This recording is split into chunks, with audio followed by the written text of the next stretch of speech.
ازيكم يا بنات عاملين ايه؟ الجو حر زي ما احنا عارفين. مش عايزه طبعا اعمل حاجه سخنه ولا حاجه، فنتسلى بايه؟ عندي طلعت طبق المانجا المتلجه دي، فانا مش هعمل عصير.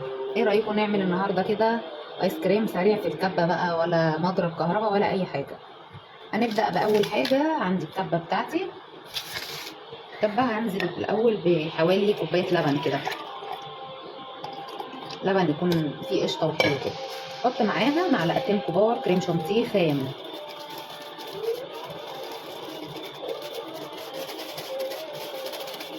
انزل عليهم كمان بالسكر، حوالي معلقتين 3 كده كبار سكر.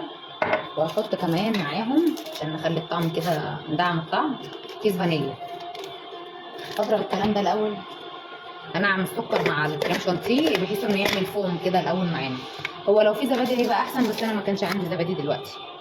شايفين كده عمل فوم. نبدا ننزل بالمانجا.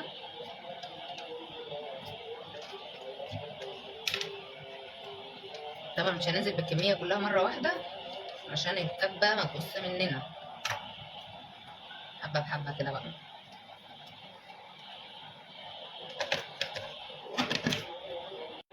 كمل بقى الكميه كلها. انا وقفت الكاميرا لان ما كنتش عارفه اصور.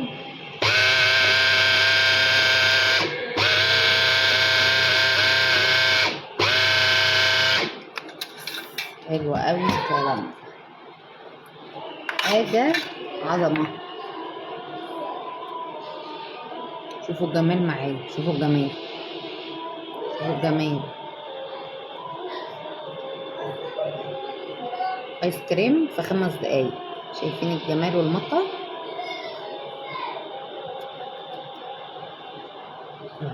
شايفين حاجه بجد تستاهل التجربه. حاجه سريعه،